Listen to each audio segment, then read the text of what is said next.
SI भर्ती 2021 की परीक्षा में डमी कैंडिडेट बन बैठने वाली वर्षा बिश्नोई आखिरकार पुलिस की गिरफ्त में आएगी। आधार कार्ड में तो आपकी फोटो चेंज है मैडम। ये तो फोटो आधार की आपकी नहीं है। आपकी है नहीं, ये आप झूठ क्यों बोल रही हो?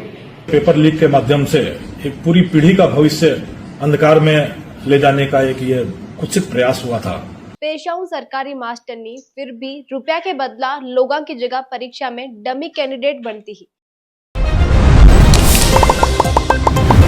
खमा गणिसा राम राम झलको राजस्थान पर आप घणो घणो स्वागत है। मैं नंदिता आपरे साथ। पेशाऊ सरकारी मास्टरनी फिर भी रुपया के बदला लोगों की जगह परीक्षा में डमी कैंडिडेट बनती ही। कई लोगों की जगह दिया एग्जाम, फर्जी आईडी भी बनवाई। एसआई भर्ती 2021 की परीक्षा में डमी कैंडिडेट बन बैठने वाली वर्षा बिश्नोई आखिरकार पुलिस की गिरफ्त में आएगी। सोमवार ने पुलिस विनय कोटा को गिरफ्तार करी।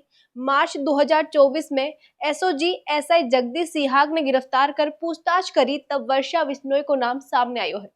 जांच में और भी पता चलो कि वर्षा न सिर्फ एसआई बल्कि दूसरा कंपटीशन एग्जाम भी डमी कैंडिडेट बनकर दिया है और भारी मोटी रकम ली है। तब एसओजी वर्षा ने गिरफ्तार करती भी पहना ही वह फरार हुई। मेरे बाद एसओजी वर्षा पर 25,000 रुपया को इनाम भी घोषित कर दियो हो। जालोर जिला के सांचोरा सरनाऊ गांव की रहने वाली वर्षा बिश्नोई सरकारी टीचर है।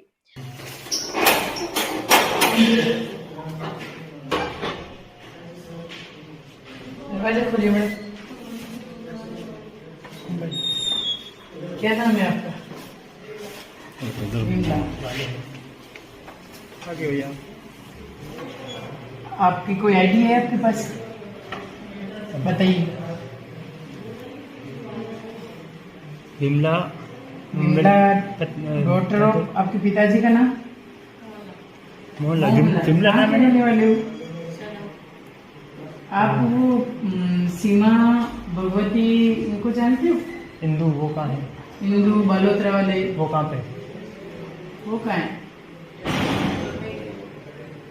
कहाँ? पता ही नहीं आपको? थोड़ा आधार कार्ड दिखाना मुझे एक। ये आधार कार्ड में तो आपकी फोटो चेंज है मैडम। ये तो फोटो आधार की आपकी नहीं है। आपकी है नहीं, ये फोटो। आधार किसका है? ये आधार कार्ड किसका है? सिस्टर का। तो आपका नाम क्या है? वर्षा। तो आप झूठ क्यों बोल रही हो? आपके पिताजी का नाम क्या है? बलोत्रम भी केस हुआ है क्या? पहले बलोत्रम पहले केस हुआ था ना, एक नहीं हुआ बलोत्रम हुई केस? इंदू वो नाम है ना उनके, बलोत्रम में इंदू नाम की है। इंदू सीमा। में विश्वास हो और अपराधियों में खौफ हो, हड़कंप हो। तो जिस तरीके से पेपर लीक के माध्यम से एक पूरी पीढ़ी का भविष्य अंधकार में ले जाने का एक ये कुत्सित प्रयास हुआ था और लोगों में व्यवस्था के प्रति आस्था को कमजोर करने का प्रयास हुआ था, तो यह हमारी जिम्मेदारी थी, पूरी राजस्थान पुलिस की जिम्मेदारी थी कि एक आम आदमी के मन में, एक परीक्षार्थी के मन में, एक युवा वर्ग के मन में यह विश्वास जागृत किया जाए कि यह सिर्फ एक अपवाद है जब व्यवस्था पर किसी ने यह प्रहार किया है और एक पूरे एक पारदर्शी व्यवस्था को खराब करने की कोशिश की है और गलत तरीके से गलत चीजें हासिल करने की कोशिश की है। तो यह पूरा प्रयास पूरी राजस्थान पुलिस मिलकर कर रही थी। उसी कड़ी में जोधपुर पुलिस लगातार एसओजी का सहयोग कर रही है और आज ये छठा मुख्य सूत्रधार हमने कोटा से पकड़ के अभी एसओजी को हम लोग हैंडओवर सुपुर्द करेंगे। वर्षा बिश्नोई नाम है इस मुख्य सूत्रधार का, जिस पर 25,000 का इनाम भी एसओजी की तरफ से घोषित था। और यह पेपर लीक के बड़े जो मुख्य सूत्रधार थे जगदीश जानी, उनकी नजदीकी रिश्तेदार है, खुद व्याख्याता थी, लेक्चरर थी और अपनी मेधा और प्रतिभा का गलत इस्तेमाल करके बेईमानी के धंधे में कूद पड़ी और इस अपराध में अकंठ लिप्त हुई और एसआई घोटाले में इसने काफी बड़ी भूमिका निभाई थी।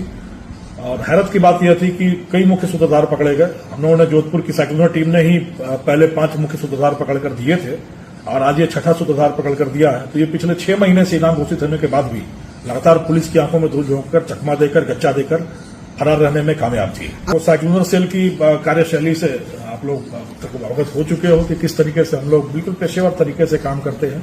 तो साइक्लोनर टीम को यह जब ऑपरेशन मिला तो सबसे पहले इसका हमने नामकरण किया, जो हम लोग करते हैं कूटना।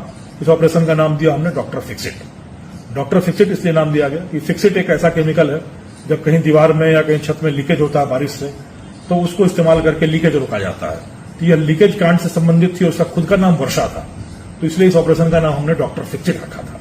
तो डॉक्टर फिक्सिट अभियान चलाया गया करीब 3 महीने पहले। यह बहुत शातिर थी। इसने अपने सारे मानवीय संपर्क सूत्र तोड़ रखे थे। सांचौर की रहने वाली थी, वहां के लोगों से भी संपर्क में नहीं थी और तकनीकी रूप में जो सामान्य प्रोटोकॉल है, सामान्य नवाचार है, उनका इस्तेमाल नहीं करती थी। सामान्य फोन या सामान्य बातचीत बिल्कुल नहीं करती थी। अत्याधुनिक ऐप्स का इस्तेमाल करके जिनका पकड़ना मुश्किल होता है, उसके माध्यम से गाहे बगाए कभी कभार ये किसी न किसी के संपर्क में आती थी। पर कहते हैं कानून के हाथ बहुत लंबे हैं। आप देर तक भाग सकते हो, दूर तक भाग सकते हो, बट कब तक भागोगे? हम तो भगाने के लिए ही है। तो पीछा करते करते यह सांचौर में रही, जोधपुर में रही, जयपुर में रही और फाइनली इसको लगा कि सबसे मुफीद जगह यह है, चूंकि देखने में ये एक बिल्कुल स्टूडेंट की तरह दिखती है। तो कोटा के जवाहर नगर क्षेत्र में जाकर ये पेइंग गेस्ट बनकर एक फर्जी कागजात के आधार पर, फर्जी आधार कार्ड को लेकर ये वहां पर आराम से रह रही थी। हमारी टीम को तकनीकी रूप से डेवलप करके कुछ मानवीय आधार पर यह सूचना मिल गई कि कोटा के इस क्षेत्र में रहती है और उस ठिकाने तक पहुंचना बड़ा मुश्किल था। तो कई दिनों तक टीम वहां के लोकल ढाबों पे, पान की दुकानों पर, चौराहों पर लगातार रेकी करती रही, बैठी रही घंटों, बट इसकी झलक नहीं मिली। फिर हम लोग ने वहां लोकल लेवल पे स्कूटी लिया। हमारी टीम ने स्कूटी लेकर सारे कोचिंग्स के बाहर, सारे बड़े हॉस्टल्स के सामने पेइंग गेस्ट का सारा लगातार चेक करते रहे, नहीं मिला। अंतिम स्तर पर आज हमने वहां पे इंटेलिजेंस के अफसर बनकर हम लोगों ने पेइंग गेस्ट की चेकिंग का अभियान चलाया। तो एक रिटायर्ड बैंक मैनेजर के घर पर ये किसी दूसरे नाम से फर्जी आधार कार्ड देकर दूसरा नाम बनाकर वहां पर रह रही थी। तो वहां पर हमारी टीम फिर फाइनली इस चेकिंग अभियान के नाम पर वहां पहुंची। इसमें कोटा पुलिस की एसपी डॉक्टर अमृता दुहान ने, कुन्हाड़ी एसएचओ अरविंद भारद्वाज ने बहुत सहायता की हमारी टीम की वहां पर इस पूरे अभियान में। और उनकी सहायता से हमने इस चीज को जब वहां चेक किया, तब भी वहां इसने अपना फर्जी आधार कार्ड दिखाया और फर्जी पहचान ही बताई। और वह कॉन्फिडेंट थी कि हम इसी तरीके से कच्चा देके एक बार फिर निकल लूंगी। पर इस बार पुलिस के पास, हमारे पास, सैगनोर टीम के पास पुख्ता सबूत थे, पुख्ता आधार थे। वहीं पर कठोरता से उससे जब पूछताछ की गई, जिसका नाट्य रूपांतरण भी मैं दिखाऊंगा अभी आपको, तो उसके आधार पर फिर यह टूटी और पता चला कि यह वर्षा बिश्नोई ही है जो वहां रह रही है। देखिए, अपराधियों के साथ हमेशा होता है कि या तो अपराध के मार्ग पे, अपराध के दलदल में घुस गए तो फिर लगातार अपराध करना है। और कई बार ऐसा होता है कि अपराध करने के बाद आपका मन होता है कि शायद मैं वापस जीवन के सही दौर में वापस आ सकूं, जो बड़ा मुश्किल होता है। आपको ध्यान होगा, जब सम्मी बिश्नोई पकड़ी गई थी तो वह भी वृंदावन की कुछ गलियों में सन्यासन बनती घूम रही थी, पुजारन बनती घूम रही थी। शायद उसके मन में भी यह फीलिंग आई थी।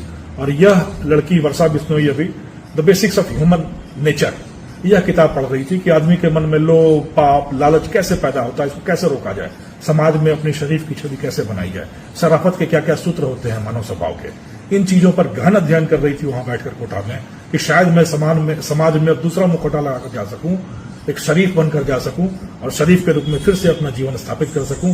पर कहते हैं पाप की दुनिया इतनी खराब होती है, दलदल इतना गहरा होता है, इतना जटिल होता है कि एक बार इसमें फंसने के बाद निजात मिलना बहुत मुश्किल होता है।